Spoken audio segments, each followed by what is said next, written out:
Então, eu vou começar a apresentação, né? O paper que eu trouxe é esse Self-Catalyzed GASP Nanowires and Their Applications for Solar Cells, do Zhang e Liu. É um paper de review e ele foi apresentado no Journal of Physics D, em 2020. O principal objetivo desse paper é mostrar que células solares de nanofios feitas com GASP autocatalisadas são uma boa proposta para células solares e apresentar assim um panorama bem compreensivo de todas as tecnologias necessárias para fazer esses nanofios, né, ou as células de nanofios. Então, os autores argumentam que essas células têm um potencial de atingir uma alta eficiência, sendo também de baixo custo e superiores às de filmes finos. O problema é que essas células têm um design bem complicado, ainda precisa desenvolver bastante o conhecimento para compreender melhor. Então, eles vão apresentar uma revisão dos avanços mais recentes, basicamente todas as referências, ou a enorme maioria das referências que eles usam é de 2010 para cá, e também mostrar um pouco dos desafios na fabricação, né? Por que precisa de tanta pesquisa, comparando com células solares de filmes finos. A apresentação está dividida em 5 pedaços, basicamente tem a introdução, o crescimento de nanofios com cada uma dessas características, as células solares de nanofios, sendo com apenas um ou com muitos nanofios, seria de área estendida, propostas de redução de custos de fabricação, e concluindo com os desafios atuais e as perspectivas futuras. É a mesma estrutura do paper, que tem aproximadamente 18 páginas, e ele trata de cada uma dessas partes em um parágrafo. Desculpa que eu não vi. Eles são da onde, esse paper? Eles são de University College London. Ah, tá ótimo, tá. E então eles argumentam que o mercado atual é dominado por células de silício, são baratas, têm longa expectativa de vida, aí na ordem de décadas, e porém apresentam uma eficiência relativamente baixa, entre 8% e 19%. Isso já viabiliza a comercialização desses painéis, já é viável, já é o suficiente para o custo-benefício valer a pena, mas o ideal seria atingir eficiências maiores. E aí a outra possibilidade são materiais 3,5, que ainda são muito caros. Eles permitem fazer células de múltiplas junções, porque existe uma grande variedade de materiais 3,5 que podem ser utilizados nessa fabricação da célula. E isso também poderia ser utilizado com substratos de germânio, que permitiria atingir eficiências acima de 40%. Ou seja, do ponto de vista de eficiência, materiais 3,5 seriam muito bons. Só que ainda são necessárias inovações para unir alta eficiência e baixo custo. O ideal, segundo os autores, seria fazer células de materiais 3,5 numa plataforma madura, como o silício, e isso permitiria atingir até 44% de eficiência, idealmente. Só que as propriedades físicas entre silício e materiais 3,5 são muito difíceis. Por exemplo, o parâmetro de rede, as condições de crescimento e tal são muito difíceis ainda. Então é difícil de fazer essa integração. A vantagem da célula solar de nanofio é que os nanofios têm um diâmetro muito pequeno, o que permite que eles sejam integrados numa gama maior de substratos. O maior problema seria a diferença de parâmetro de rede. Você tem um material 3,5 com um parâmetro de rede e um substrato com outro parâmetro de rede, que normalmente, no caso de células de filmes finos, não permite esse crescimento. Simplesmente você não consegue fazer, fica com qualidade cristalina horrível ou nem funciona o crescimento. Só que o nanofio é tão pequeno que a tensão numa área equivalente à área de cada nanofio individual permite que isso seja feito, porque quase não afeta essa diferença de parâmetro de rede. Isso é um estudo que está sendo desenvolvido, né? Como a gente pode fazer os nanofios em materiais mais baratos do que um substrato de GAS, por exemplo. Além disso, os nanofios, pelas suas características, né, de estrutura unidimensional, apresenta diversas propriedades de interação com a luz diferentes de uma célula de filmes finos, uma célula plana, por exemplo, como, por exemplo, tem esses modos vazantes, leak. Isso causa com que, quer dizer, é um dos fatores aí para a seção reta de absorção ser maior do que o tamanho físico desse nanofio, ou seja, um nanofio com um diâmetro D tem uma área de absorção muito maior do que esse D, até 12 vezes maior. Além disso, o nanofio atua como um guia de onda. A luz, o fóton que é absorvido ou entra no nanofio, ele é guiado por dentro do material. E todos esses fatores contribuem para uma absorção até uma ordem de grandeza maior do que o previsto pela lei de Beer-Lambert. Essa lei seria uma relação exponencial de absorção dentro do material, conforme a luz atravessa um material, mas o que eles argumentam é que num material 1D, se você fizer a conta, se você medir e fizer a conta, o que você acha é que a medida absorve muito mais do que era previsto por essa lei. Além disso, você consegue ajustar o diâmetro do nanofio para encontrar um comprimento de onda ressonante ali com aquela estrutura. Ou seja, você conseguiria crescer nanofios para um comprimento de onda específico, para otimizar em que faixa de energias dos fótons você quer absorver luz. Todos esses detalhes aqui, eles estão apresentados melhor nesse paper do Krogstrup. Deixa eu só fazer uma pergunta aqui, rapidinho. Quando você fala ali que a tensão provocada pela diferença de parâmetro de rede afeta poucos nanofios, eu acho que isso aí, o entendimento que eu tenho disso é que na direção vertical, ao longo do crescimento, ele consegue relaxar sem problema. Então, a diferença de parâmetro de rede, ela é compensada pelo relaxamento na vertical que não tem consequência nenhuma. Então, você não acumula energia. É isso, né, que quer dizer? Exatamente. Show de bola. Vou aproveitar, então, e fazer uma pergunta também. Sobre isso que você falou, Guilherme, do fato da seção reta de absorção ser maior que o tamanho físico, você falou um fator aí de 12, 10 vezes, certo? Isso quer dizer que se você, então, colocar os nanofios um do lado do outro, com um espaçamento 5 vezes menor, 5 vezes o diâmetro, você vai fazer um plano de absorção, sendo que a parte... Entendeu a minha dúvida? Deixa eu tentar explicar melhor. Se você botar um espaçamento entre os nanofios pequenos, que seja menor do que esses 10, 12 vezes a absorção, você está fazendo um plano que vai conseguir absorver luz com incidência normal. É isso? Não, aí nesse caso, né, os autores desse paper trabalham com um nanofio. No caso, eles dizem que a distância entre os nanofios vai ter que ser aí umas 12 vezes maior do que o diâmetro dele, né? Se você bota dois, um do lado do outro, eles meio que dividem a luz, não tem mágica. Tá legal. O Germano, o que já se viu é o seguinte: se você escolher a distância entre os nanofios de forma apropriada, você consegue fazer com que você otimize a entrada de luz, como se fosse um cristal fotônico, entendeu?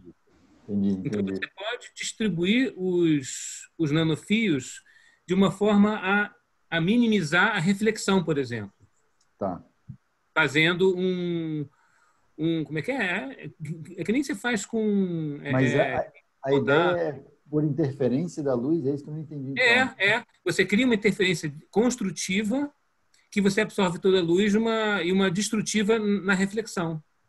Eu já vi pessoal mostrando isso. Interessante. Eu tinha entendido então que você não precisa botar anti-reflexo, por exemplo. Tá. Eu tinha entendido diferente, então. Isso aí, pelo menos eu lembro desse dado aí.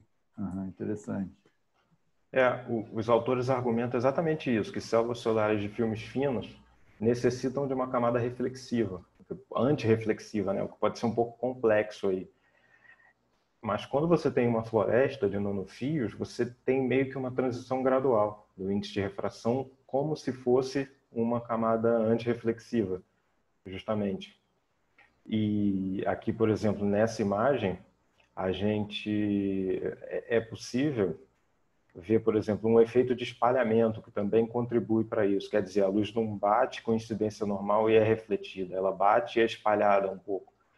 Então, no caso de uma floresta, tem esse efeito adicional. Isso aqui que seria um caminho óptico maior. E essas imagens aqui, cada uma delas mostra mais ou menos a mesma coisa de uma maneira diferente. A gente tem, por exemplo, a medida de eficiência quântica externa num nanofio em pé, essa medida vermelha, e o mesmo nanofio, ou um nanofio semelhante, deitado.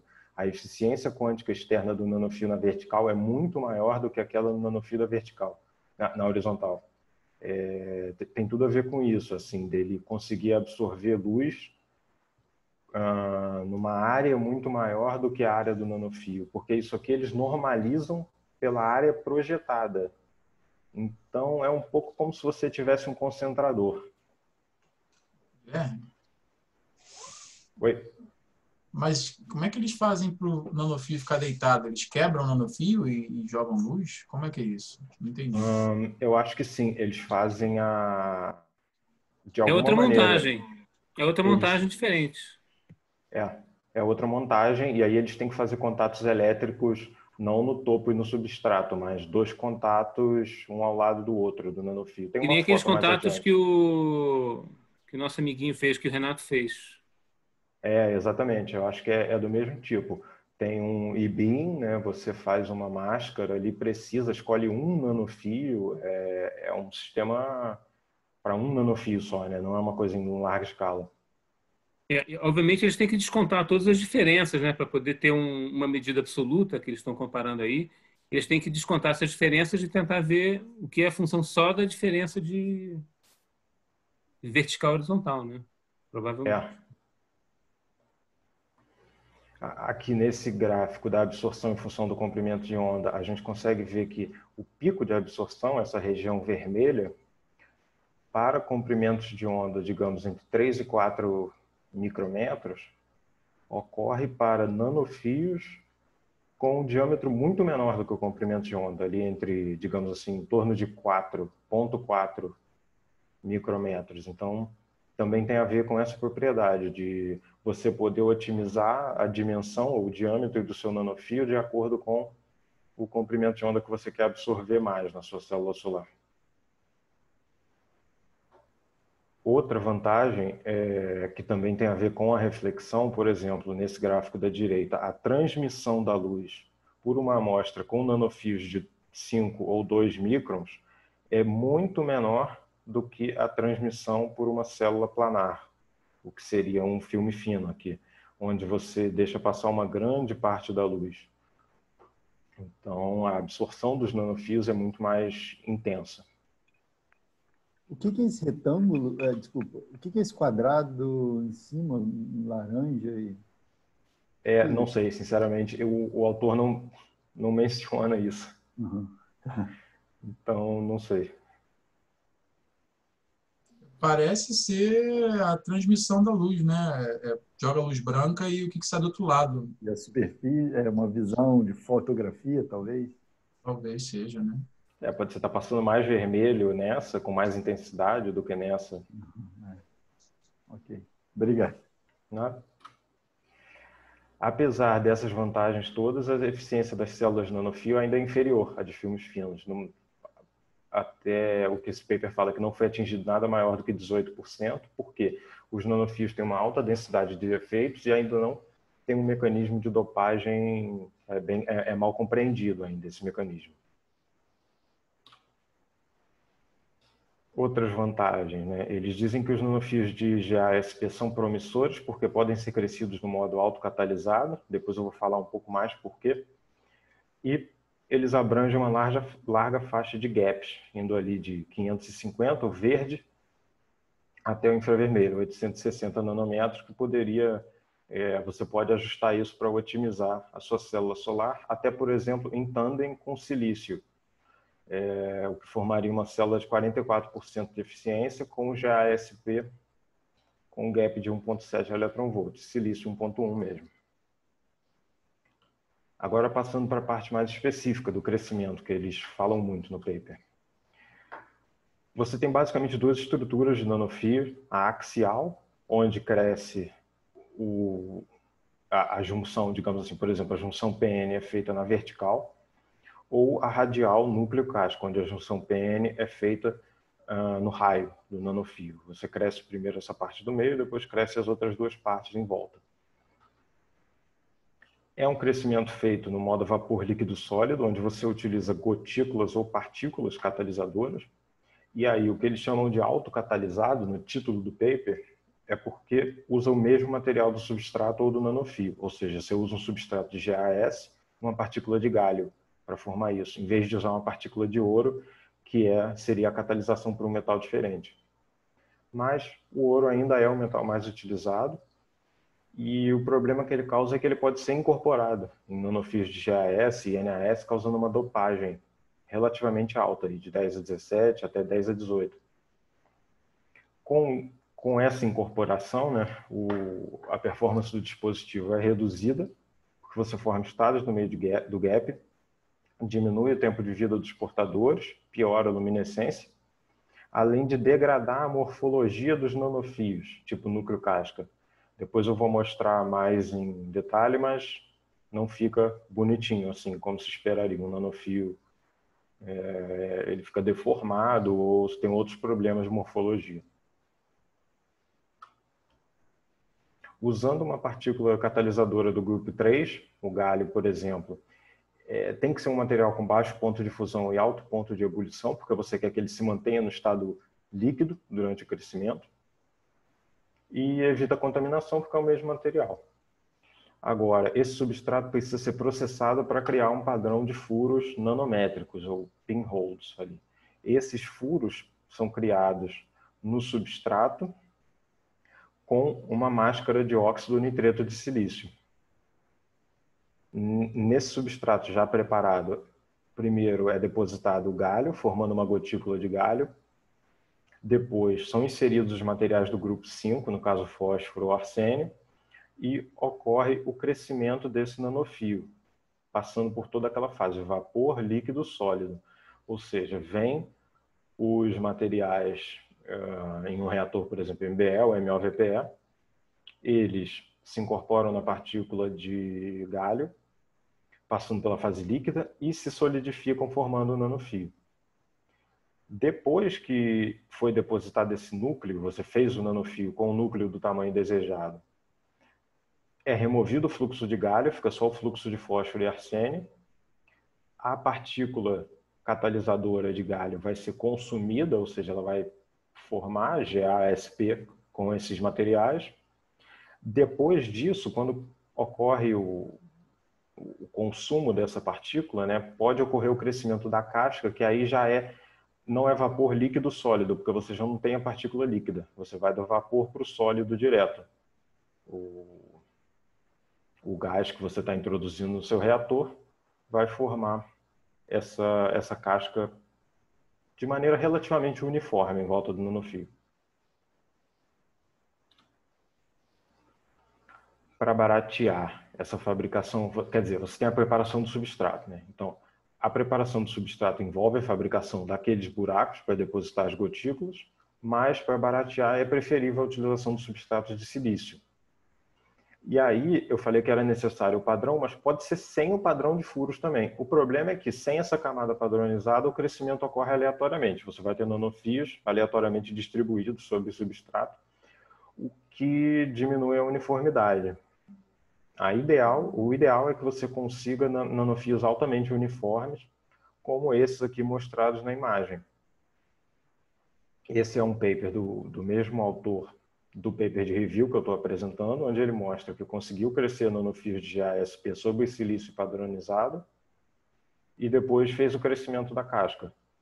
Tem uma grande uniformidade. Outras imagens que ele mostra no paper mostram que o processo que ele desenvolveu para fazer esses nanofios muito uniformes, seguiu assim, iniciando com nanofios super bagunçados, até nem formando nanofios, só bolotas de material na superfície. Depois ele aplica técnicas de corrosão, de remoção de óxido e tal, onde ele consegue atingir essa qualidade excelente aqui. Guilherme, Oi. ele comenta se isso aí é MBE ou MOCVD? É Tá ali, MBE. MBE no título, né? Isso. Você chegou a ver esses papers com mais cuidado ou não? Mais ou menos. Eu não consegui ler todos, porque são muitas referências, mas alguns eu vi sim. Tá, minha dúvida é se... Porque o MBE tem um monitoramento in situ, né, que é o READ lá. Queria saber se o crescimento dos nanofios provoca alguma alteração no padrão de READ. Eles conseguem saber se estão crescendo ou não os nanofios só olhando in situ. Eu não cheguei a ver em nenhum paper uma imagem de RID, mas eu não sei se é porque não conseguem ver ou se é porque o paper não foca nisso. Daniel, eu acho que o RID, eu acho que tem a impressão que ele é melhor para crescimento planar. Eu acho até que nesse caso aí eu já vi resultados do RAS, né? Não é do RAS, da mudança na reflexão, né? Que a gente consegue medir no MLCVD, que eles conseguem tirar informação justamente por causa desses padrões de interferência que aparecem. Eles conseguem ter informação sobre o crescimento dos nanofios no MLCVD. Entendi. É porque eu lembro do Alan falar que Só não ele pode estar conseguia... rodando. Hã? Só no caso do MLCVD, acho que você não pode deixar a amostra rodar. Tem que dar uma pausa e medir, né? O crescimento tem que ser com substrato sem rodar. O exemplo que eu tinha visto era Tá. assim. Entendi. Não, é porque eu lembro do Alan falar que ele conseguia ver uma alteração no read quando os pontos quânticos dele começavam a crescer, né? Sim, é. Aí Mas imaginei... continua sendo meio planar, entendeu? Uhum. Porque aí é muito. Aí você tem. Mas aí teria que ter alguém que realmente entende de MBE. Aí teria que ser alguém Uhum. mais especialista. Uhum.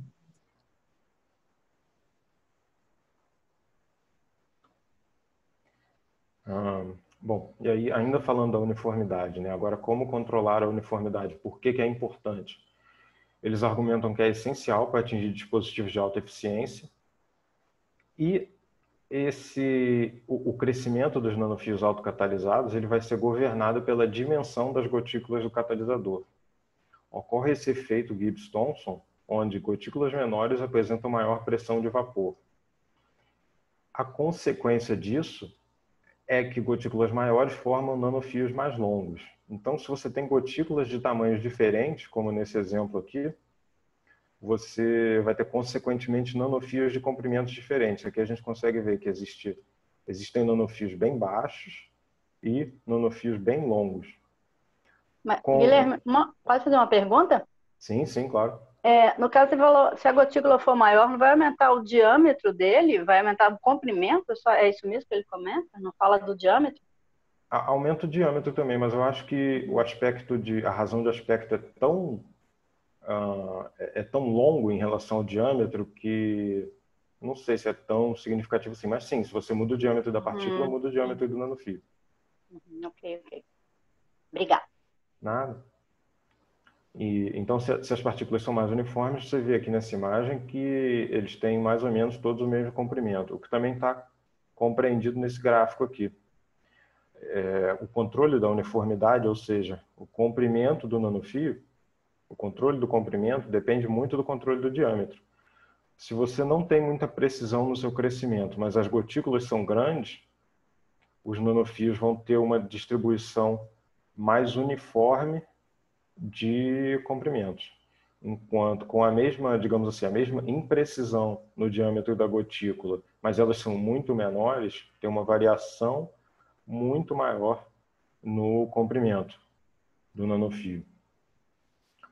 E o outro aspecto disso é o controle da composição, porque a incorporação do arsênio ela é menor para gotículas de catalisador menores. Então, um nanofio mais fino e mais curto tende a ser rico em fósforo. Logo, você precisa controlar a dimensão da gotícula para controlar a composição. Ou seja, é complexo, porque todos os parâmetros afetam os demais parâmetros, né, do nanofio. E é essencial esse controle, por exemplo, para ajustar o gap do GASP, se você quer 1,7 para fazer uma célula em tandem com silício. No caso do controle da composição, o parâmetro principal seria a eficiência de incorporação de fósforo em relação de arsênio. Em nanofios é muito diferente do crescimento 2D por MBE. Nesse gráfico aqui, a interpretação dele é mais ou menos assim. Por exemplo, se você tem 50% de fósforo na mistura de fósforo e arsênio, para um MBE crescido a partir de gás, né, quer dizer, um crescimento a partir de fonte de gás, o seu nanofio vai ter aproximadamente 30% de fósforo. Mas se você está fazendo o crescimento de um nanofio com 50% de fósforo no fluxo, esse nanofio vai ter quase 80% de conteúdo de fósforo em relação ao arsênio. Então, é uma diferença muito significativa. E essa diferença é ainda maior se você observa a linha, né, para crescimento a partir de uma fonte sólida, onde você pode botar 90% de fósforo no fluxo para ter alguma coisa em torno de 50% de fósforo no dispositivo ou no filme fino, por exemplo. Então, é mais um dos aspectos que precisam ser estudados sistematicamente na fabricação do nanofio. Aqui do lado é um esquema só mostrando qual é a diferença no método, no modo de crescimento, né? Quando você tem um filme fino, os átomos eles vão se depositar na superfície e ou migram e são incorporados aonde está sendo crescida a camada epitaxial, ou ocorre a dissorção e o material evapora. No crescimento de nanofio pelo modo vapor líquido sólido, essas partículas, se elas caem na camada de óxido de silício, elas não ficam no substrato, basicamente, não ficam na sua amostra, né? Ou podem migrar para o nanofio, o que é pouco provável, ou elas podem ser incorporadas pela gotícula e formar realmente o nanofio, fazer o crescimento. Agora falando um pouco da estrutura cristalina. É uma diferença em relação aos filmes finos, né, que a gente trabalha, porque são sempre zinc blend. Mas no nanofio pode ser zinc blend e wurtzite simultaneamente. Então é muito comum que surjam discordâncias na estrutura cristalina. Aqui a gente tem um exemplo de um estudo que foi feito, esse artigo chama Crystal Phase Quantum Dots, ou seja, são pontos quânticos fabricados com base na diferença de estrutura cristalina ao longo de um nanofio. Então você pega uma estrutura 1D, que é um nanofio, e por causa dessas mudanças aqui, formaria estruturas, digamos assim, 0D, que seriam os quantum dots. Porque o alinhamento de banda, alinhamento de banda de duas estruturas, zinc blend e wurtzite, é do tipo 2. Então você tem uma separação de elétrons e buracos, a redução da recombinação e o aumento de tempo de vida dos portadores. Aqui a gente pode ver no exemplo que na fase wurtzite existe uma diferença de energia. Quando você tem zinc blend e wurtzite, é outra diferença, porque aqui tem um estado confinado. E quando você tem, por exemplo, um wurtzite confinado entre dois zinc blend, você vai ter outra energia, como se fosse um estado confinado na condução, um estado confinado na valência, né? Você tem essa energia gama. E isso corresponde a diferentes energias de PL. Nesse paper eles fazem todo esse estudo. E aqui tem uma imagem acho que é microscópio eletrônico de transmissão, onde dá para ver as diferentes estruturas cristalinas. Se você tem um material, um nanofio com muitas discordâncias, aumenta a recombinação não radiativa, o que é prejudicial para a célula solar. Quando você tem nanofios sem defeitos, sem esses problemas, a PL é até 15 vezes mais intensa. Então, é importante diminuir essa densidade de defeitos, controlando bem a estrutura cristalina. A outra coisa é que falhas de empilhamento causam diferentes taxas de crescimento da casca. Nessas imagens dá para a gente ver que os nanofios não são bonitinhos, como nas imagens anteriores que eu mostrei. Formam essas regiões mais espessas, mais finas, regiões em ângulos diferentes, né? Não são verticais, são nanofios com crescimento em outras orientações da face, outras orientações cristalinas, defeitos aqui, como a gente pode ver nessa região. E olhando aqui nessa imagem de TEM, tem vários problemas aqui, né, na estrutura cristalina, onde ela muda de orientação. Isso causa diferentes taxas de crescimento da casca. Agora sobre a dopagem. Ela é complexa justamente por causa da fase líquida de deposição, e isso pode causar com que o dopante que está sendo colocado ali no nanofio se acumule de um lado ou se acumule do outro nanofio, e esse acúmulo causa uma distorção no crescimento.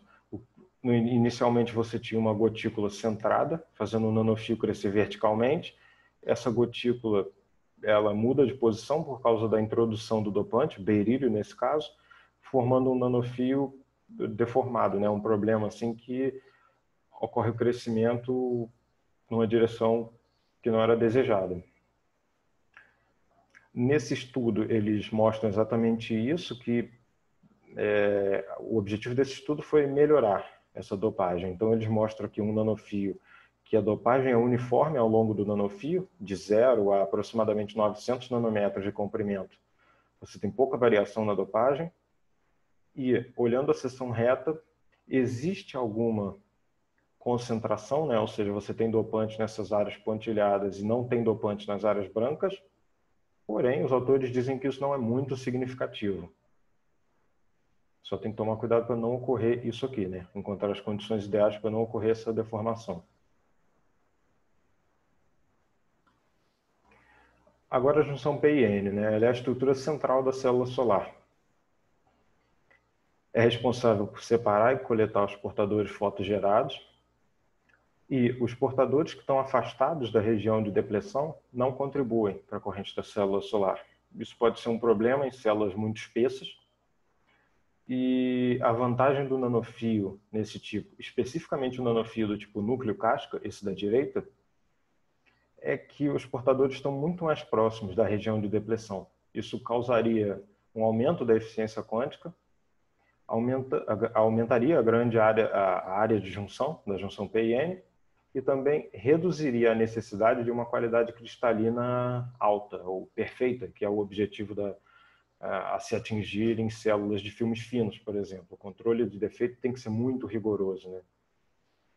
Como no caso da junção radial, ela é uma junção muito fina, lembrando que o diâmetro desses nanofios é da ordem de 100 nanômetros, você não precisa que esses portadores se desloquem muito até contribuírem para a corrente do dispositivo. O que é necessário em células, por exemplo, planas. Você tem portadores que são gerados muito longe dessa região de depleção. E também é o caso da junção axial, porque é como se, por exemplo, o portador pode ser gerado afastado dessa junção P e N. É basicamente isso. Então, seria mais uma vantagem desse nanofio núcleo casca. Guilherme? Oi. Não sei se você vai falar sobre isso. Como é que ficam os contatos elétricos, né? Porque uma vez que você tem ali o buraco no núcleo e o elétron na casca, eles vão ter que correr de qualquer forma para os contatos, né? O contato é feito de que forma? Até para não dar curto, né? Nos lados PN. Eu vou falar disso mais para frente, que tem já papers mostrando como é que faz, quais são as possibilidades de fazer isso, mas eu vou falar. Bom. Valeu. Outro problema do crescimento é a passivação da superfície, porque o nanofio tem uma área muito grande em relação ao seu volume, então apresenta uma alta densidade de estados de superfície. Isso causa armadilhamento de portadores, pode induzir a formação de um contato não ômico, aumenta a recombinação não radiativa E todos esses fatores contribuem para a redução da eficiência do dispositivo. Nesse caso, por exemplo, eles fizeram um nanofio deitado com contato de metal aqui. Eu não sei dizer se esse nanofio é axial ou radial, mas, enfim, essa é uma maneira de fazer o contato do nanofio. E eles obtiveram a PL em função do tempo. Sem a passivação, os portadores, quer dizer, a PL tem um tempo de vida curtíssimo, indicando uma qualidade cristalina baixa ou muito armadilhamento. E com a passivação, tanto em nanofios não dopados quanto dopados N, o tempo de vida é muito mais longo. Outro estudo mostrou a passivação de nanofios de INAS com INASP em volta nessa estrutura de núcleo casca. Aqui tem um esquema, aqui tem uma imagem mesmo de TEM, eu acho, onde dá para ver a diferença dá para ver o contraste entre essas duas estruturas, nessas duas superfícies. E essa passivação causa um aumento de 110 vezes na PL. Isso aqui está em escala logarítmica. Essa passivação ela pode ser feita química, com soluções de sulfetos, ou por deposição in situ de materiais inorgânicos com parâmetro de rede casado, que é esse caso aqui, por exemplo, INSP sobre INAS. Agora falando sobre células solares de nanofios, onde a gente vai entrar nessa questão do contato mais especificamente. No caso, você tem células de nanofios únicos, que são usadas mais para estudo das propriedades, pesquisa ou detectores para sistemas fotônicos, coisas mais complexas, como detector de fótons únicos, algumas coisas assim. Nessa imagem é mostrado um nanofio com dois contatos elétricos fabricados por I-beam. E a outra opção são células de área estendida, que seriam usadas para a geração de energia solar, ou seja, fabricação em larga escala. Só que ainda é experimental e são necessários estudos de aumento de escala ainda. Aqui a gente tem uma floresta, ou um padrão de nanofios, mostrando os nanofios crescidos e a partícula catalisadora sobre eles. E um dos maiores desafios, justamente como o Daniel falou, é fazer um contato ômico de alta qualidade. A dopagem e o annealing são essenciais para evitar a formação de um contato Schottky, ou seja, você precisa garantir as propriedades elétricas desse material, mas além disso você precisa fazer uma conexão boa, né? Tipo, fisicamente estabelecer a conexão. Então, quais são as possibilidades? Você pode fazer por corrosão, corroer a casca do nanofio para atingir o núcleo. E aí, aqui é mostrado um exemplo de corrosão. Nesse estudo, eles conseguiram fazer contatos no núcleo e na casca separadamente, porém a corrosão tem vários problemas de taxa de corrosão diferente. Aqui a gente vê que o nanofio não foi corroído uniformemente, por exemplo. Aqui eles já atingiram uma corrosão uniforme. E a outra possibilidade, além disso, né, você corroer e fazer dois contatos elétricos, é o crescimento seletivo sobre um substrato dopado, o que, na minha opinião, é mais prático. Aqui a gente tem um nanofio crescido sobre silício dopado P, um contato é feito no substrato, e esse contato do substrato, ele está ligado ao núcleo do nanofio, a parte P. Existe um isolamento aqui, feito pelo óxido de silício no topo do substrato, e o crescimento do nanofio, da casca do nanofio, após o crescimento da casca, é depositado um polímero, no caso esse SU8, e um óxido condutor na superfície. Então, esse óxido condutor que está na superfície, ele só vai entrar em contato com a casca, o lado N do nanofio. E o substrato dopado P só vai entrar em contato com a parte P. É uma das maneiras de fazer o contato. Guilherme, esse daqui que você mostrou só pode ser para único, né? Seria muito difícil para mais de um nanofio. Mais ou menos. Esse grupo fez um estudo, esse Krogstrup, na verdade eu não sei se foi ele, mas depois eu vou mostrar um estudo feito exatamente assim para um array de nanofios, uma floresta de nanofios. Ah, tá. Obrigado. É possível, sim. Então, em nanofios únicos, eles foram estudada a eficiência, né? Foi estudada a eficiência. Então, esse estudo de GaSP, núcleo clássico crescido em silício, atingiu 10,2%, com o nanofio na horizontal e 2 contatos feitos dessa maneira.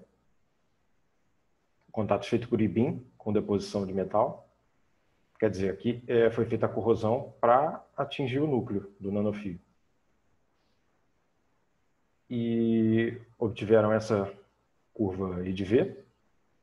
E também, outro estudo fez nanofios axiais, ou seja, você crescer a junção não no modo núcleo-casca, mas crescer uma junção sobre a outra, sobre a outra, sobre a outra. E, nesse caso, são duas junções feitas em NP, dopado N e dopado P, crescidos sobre silício em tandem. O objetivo era aumentar a VOC, e eles conseguiram aumentar em 67% a VOC comparado a um nanofio simples, porém, a eficiência ainda é muito baixa, 0,5%. Nesse gráfico dá para ver as duas curvas, em vermelho, de um nanofio, com uma junção só, em preto com 2 junções. Aumenta o VOC, mas tem uma queda na corrente. Então, é um estudo que eles fizeram. E também teve esse estudo de eficiência, né, que eu mostrei anteriormente, essa imagem aqui, mas onde eles conseguiram 40% de eficiência aparente nesse nanofio. E aí eu destaco essa eficiência aparente porque é aquela questão que o Germano perguntou, né? Se você botar 2 nanofios um do lado do outro, você ainda vai ter aquela concentração de um fator 12, né? E eu diria que não. Você tem que ter eles realmente isolados para cada nanofio absorver luz numa grande área. Dado que cada nanofio vai absorver luz numa área muito maior, se você bota um do lado do outro, na verdade eles vão estar dividindo essa luz. E os autores desse paper disseram que equivale a luz concentrada por um fator 12. Você teria um nanofio com um diâmetro muito pequeno absorvendo luz numa área muito maior. Por causa disso, quando eles dividem a quantidade de luz incidente no nanofio desse tamanho, obtém uma eficiência aparente muito grande. Eu acho um pouco questionável essa metodologia, né? Mas tudo bem, eles argumentam que o nanofio é capaz de absorver numa área muito maior, funcionando como concentrador, e então atinge uma eficiência muito grande.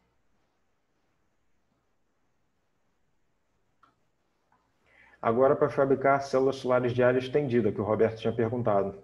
Você consegue fazer contatos no topo e no fundo do substrato. A única restrição é que o eletrodo superior deve ser transparente, né, e condutor. Então, o que você precisa fazer é planalizar a sua floresta de nanofios, preenchendo o espaço com polímero. No caso do procedimento que eles mostram, esse paper do Aberg, eles mostram um procedimento onde os nanofios crescidos com partícula de ouro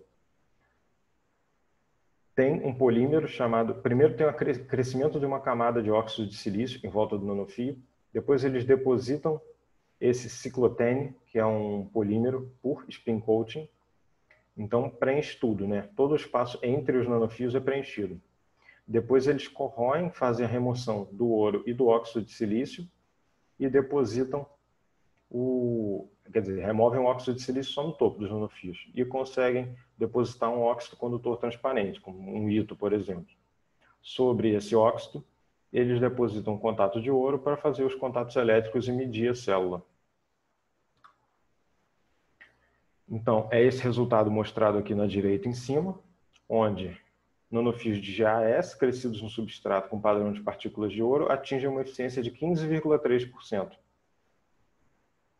Aqui tem uma foto da célula solar utilizada. É uma área bem pequena. Essa célula aqui, no caso disso, tem 8 milímetros. E foi medido lá no Fraunhofer. E eles mediram 2 células. Uma atingiu uma EQE um pouco melhor do que a outra, uma eficiência quântica externa maior. Então, bom, mostra que é possível fazer por essa técnica. A outra possibilidade, em vez de você crescer os nanofios de baixo para cima usando partículas catalisadoras, é fazer a corrosão top-down. O que é isso? Você fabrica a sua célula planar e depois corrói os espaços entre os nanofios que você quer fazer, gerando essas estruturas, né, que seriam nanofios, mas parecem mais uns cones, porque a corrosão não é perfeitamente vertical. Mas, enfim, eles conseguiram atingir 17,8% numa célula bem pequena, de 0,3 por 0,3 milímetros. E também um resultado curioso. Na hora que eles depositam ITO sobre essa célula solar, são formados esses hemisférios, essas pequenas calotas, que ajudam, de alguma maneira, na interferência da luz por espalhamento Mi, efeito de espalhamento Mi, aumentando a absorção. Então, a formação dessas calotas de ITO sobre os nanofios ajuda na coleta da luz, o que é bem interessante. Agora, como pode ser feita a redução de custo da fabricação dessas células? A ideia que os autores introduzem é a fabricação de células híbridas, a integração de polímeros orgânicos com nanofios semicondutores, e aí tem diversas possibilidades. Um é crescer os nanofios no substrato, vir com o polímero orgânico e depositar sobre esse substrato. A outra é você arrancar os nanofios do substrato e misturar ao polímero, o que melhoraria a condutividade, o transporte de carga por esse material polimérico, dado que nos nanofios semicondutores as propriedades elétricas são melhores, a propriedade de transporte de carga. A outra possibilidade de baratear é o uso de substratos alternativos. Você pode reciclar os substratos de silício e material 3,5, removendo os nanofios desse substrato e fazendo outro crescimento, ou você pode crescer os nanofios em materiais baratos, como alumínio, grafeno ou vidro, o que reduziria significativamente o custo. E também permitiria o uso de substratos flexíveis. No caso, a gente tem INAS ou INGAS crescido em grafeno, NCDS, que é sulfeto de cádmio crescido sobre alumínio, também outro material super barato, e nanofios de silício crescido sobre vidro. Aqui a gente tem uma estrutura completa de um nanofio de silício tipo núcleo casca com deposição de ITO em cima, onde eles conseguiram fabricar uma célula completa sobre vidro. Agora, concluindo, os autores apresentam os desafios atuais, que seria a baixa VOC nas junções radiais. Um estudo sistemático é necessário para otimizar as propriedades da junção P e N. É preciso desenvolver um contato superior melhor nesses nanofios.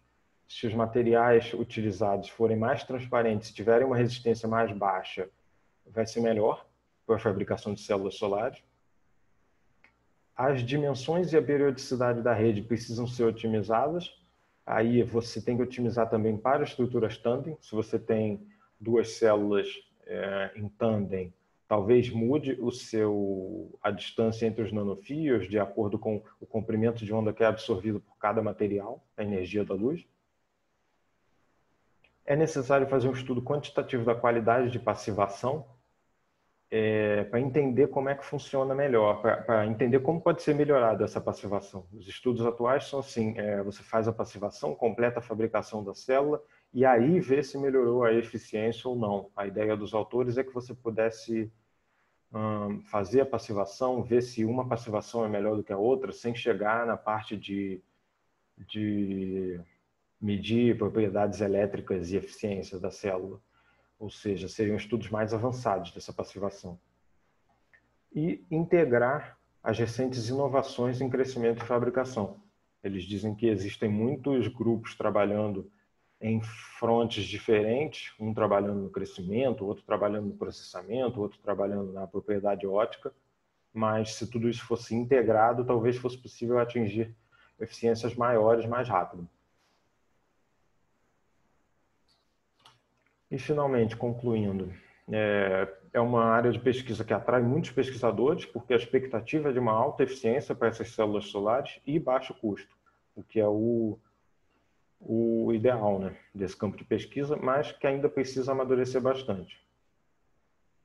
Muitas maneiras de fabricar os nanofios estão sendo exploradas, tanto em substratos padronizados ou não, e desenvolvendo estruturas cristalinas Zinc Blend com pouquíssimos defeitos, o que era muito difícil até um tempo atrás, tinha muitos defeitos no nanofio, e uma compreensão mais completa desse mecanismo de passivação e dopagem dos nanofios também.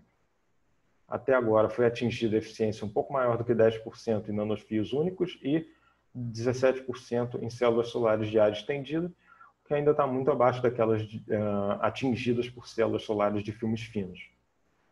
E também é necessário o desenvolvimento de células em tandem, silício e 3,5. E é isso. Muito obrigado.